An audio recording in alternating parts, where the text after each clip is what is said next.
आज है 23 जुलाई और शुरू करते हैं आज की सबसे ख़ास न्यूज़ से। दोस्तों बताया जा रहा है कि एप्स्टीन फाइल में जिनका सबसे ज़्यादा नाम आ रहा था, फ्रेंच मॉडल थे जिनका नाम था स्कॉट डैनियल्स। उन्होंने बहुत सी लड़कियों को मिलवाया था जेफरी एप्स्टीन से। आज बताया जा रहा है कि वो अपने घर में मरे हुए पाए गए हैं। ये पता नहीं चल पाया है कि उनकी मौत की वजह क्या थी। स्कॉट डैनियल्स का नाम एप्स्टीन फाइल में हजारों बार आया था। इनको ऐसी चीज़ें पता थीं कि अगर वो चीज़ दुनिया के सामने आ जाती तो दुनिया के बहुत से एलीट लोगों का पर्दाफाश हो सकता था। और आज ये स्कॉट डैनियल्स अपने घर में मरे हुए पाए गए। दोस्तों इनकी बॉडी को ऑटोप्सी के लिए भेज दिया गया है। अभी किस वजह से इनकी डेथ हुई ये चीज़ खुलकर सामने नहीं आई है, लेकिन अब दोस्तों ऑटोप्सी रिपोर्ट आने के बाद ही पता चल पाएगा कि स्कॉट डैनियल्स की मौत की वजह क्या थी।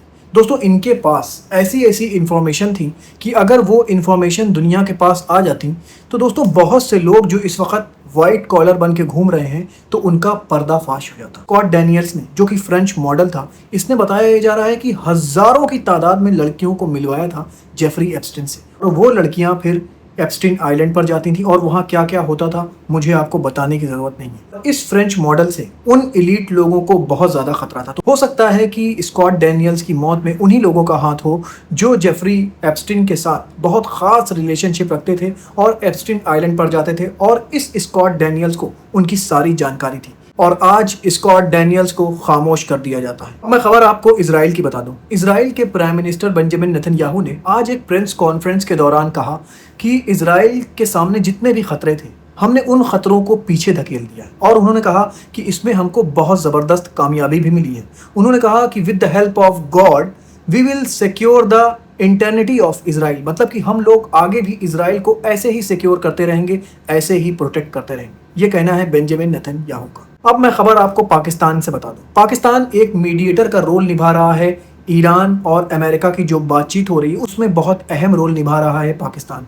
लेकिन दोस्तों आज पाकिस्तान की न्यूज़ मैं आपको इसलिए बता रहा हूं क्योंकि पाकिस्तान ने रिक्वेस्ट किया है अमेरिका से $10 बिलियन की। पाकिस्तान के जो फाइनेंस मिनिस्टर हैं जिनका नाम है मोहम्मद औरंगजेब, उनकी मीटिंग हुई थी ट्रेजरी सेक्रेटरी स्कॉट बेसेंट के साथ, तो उन्होंने अपनी ये बात रखी है। अभी यूएसए ने पाकिस्तान की इस रिक्वेस्ट को अप्रूव नहीं किया है। बताया ये जा रहा है कि ये डिमांड पाकिस्तान ने इसलिए किया है क्योंकि फॉरेन एक्सचेंज का दबाव पाकिस्तान के ऊपर बढ़ता जा रहा है। पाकिस्तान की रुपीस बहुत तेज़ी के साथ गिर रही है। उसको सपोर्ट करने के लिए पाकिस्तान ने ये $10 बिलियन की रिक्वेस्ट किया है अमेरिका से। इसके साथ साथ जो IMF पर डिपेंडेंसी है पाकिस्तान की, उसको भी पाकिस्तान कुछ कम करना चाहता है। और ईरान की जो वॉर चल रही है इसी के बीच पाकिस्तान के ऊपर कुछ इकोनॉमिक प्रेशर्स भी हैं। उन प्रेशर्स को रिलीज़ करेगा ये $10 बिलियन अगर ये अप्रूव्ड हो जाता है।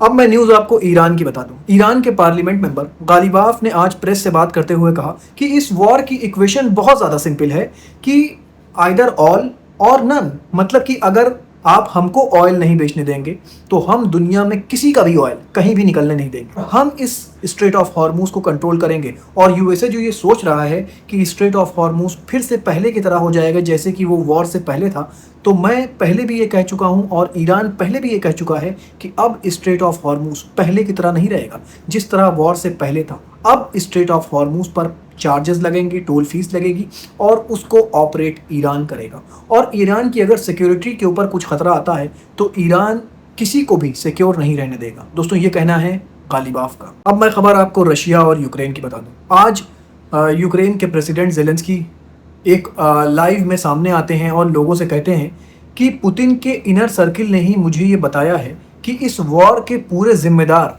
पुतिन खुद हैं। ये वॉर जो ख़त्म नहीं हो रही है इसके ज़िम्मेदार पुतिन हैं, और जो भी रशिया को लॉसेस हो रहा है उसके भी ज़िम्मेदार सिर्फ और सिर्फ पुतिन हैं। और यूक्रेन के प्रेसिडेंट ज़ेलेंस्की का दावा है कि मुझे ये बताया गया है पुतिन के इनर सर्किल ने, मतलब कि पुतिन के इनर सर्किल में जो लोग हैं वो लगातार कांटेक्ट में हैं यूक्रेन के प्रेसिडेंट ज़ेलेंस्की से, मतलब कि पुतिन के इनर सर्किल में ही पुतिन की जासूसी हो रही है, अगर ऐसा है जैसा कि ज़ेलेंस्की कह रहे हैं। अब मैं खबर आपको यूएई से बता दूं, बहुत अहम खबर है दोस्तों अब यूएई स्ट्रेट ऑफ हॉर्मूज पर अपनी डिपेंडेंसी पूरी तरह से ख़त्म कर देना चाहता है। बताया ये जा रहा है कि यूएई की डीपी वर्ल्ड जो है वो फुजैरा के ईस्ट कोस्ट पर एक डीप वाटर टर्मिनल बना रहा है। इससे क्या होगा कि उसकी डिपेंडेंसी जो है वो स्ट्रेट ऑफ हॉर्मूज पर पूरी तरह ख़त्म हो जाएगी। बताया ये जा रहा है कि ये जो टर्मिनल्स होगा ये पूरी तरह से बाईपास कर देगा स्ट्रेट ऑफ हॉर्मूज को और ये गल्फ ऑफ ओमान की तरफ होंगे। इसके कंस्ट्रक्शन को लगभग 24 से लेकर 30 मंथ तक लगेगा। इससे क्या होगा कि यूएई का हॉर्मूज के ऊपर जो डिपेंडेंसी है वो पूरी तरह से खत्म हो जाएगी। अब मैं आपको आज की वेदर रिपोर्ट बता दूं। जैसे कि मैंने आपको बताया था कि वाइल्ड फायर दुनिया के अलग अलग हिस्सों में लगती जा रही है और आज ये वाइल्ड फायर टुनीशिया तक पहुंच गई। टुनीशिया में भी बताया जा रहा है कि वाइल्ड फायर लग चुकी है और ये वाइल्ड फायर लगी है सिदी अली अल मिकी एक नाम का माउंटेन है जिसको बोलते हैं जबल नदूर। इस पर लगी है ये आग और बताया जा रहा है कि ये आग इतनी ज़्यादा खतरनाक हो गई है कि ये आग जो कोस्टल एरियाज़ में बोट खड़ी हुई हैं उन बोट्स तक को जला दे रही है। दोस्तों अब आप देख रहे हैं दुनिया में क्या हो रहा है, हर तरफ ये वाइल्ड फायर फैलती जा रही है। लेकिन मैं बार बार कह रहा हूँ दुनिया का ध्यान इस तरफ नहीं है। आज इंडोनेशिया में भी एक ज़बरदस्त तूफान आया जिसके चलते बताया जा रहा है कि वहाँ की फैक्ट्री में जितने भी पैनल्स लगे हुए थे वो सारे पैनल्स हवा में उड़ गए। दोस्तों ये इतना ज़्यादा ख़तरनाक तूफान था कि ये एक टॉर्नेडो की शक्ल इख्तियार करता जा रहा था, लेकिन अच्छा ये रहा कि इसने टॉर्नेडो की शक्ल इख्तियार नहीं किया। दोस्तों पहले इस तरह के जो टॉर्नेडोज़ वगैरह थे वो आप सुनते होंगे कि वेस्टर्न कंट्रीज़ में या यूरोपियन कंट्रीज़ में ज़्यादा आते थे, लेकिन अब इंडोनेशिया जैसी कंट्रीज़ में इस तरह के टॉर्नेडोज़ देखे जा रहे हैं, चाइना में टॉर्नेडोज़ देखे जा रहे हैं। दोस्तों ये वेदर पैटर्न बहुत तेज़ी के साथ बदल रहा है, मैं बार बार कह रहा हूँ, लेकिन इसकी तरफ किसी का भी ध्यान नहीं जा रहा है। दोस्तों ऐसे ही खबरें लेकर मैं आपके पास आता रहूँगा। अपना बहुत ख्याल रखिए और मुझे भी अपनी दुआओं में याद रखिए।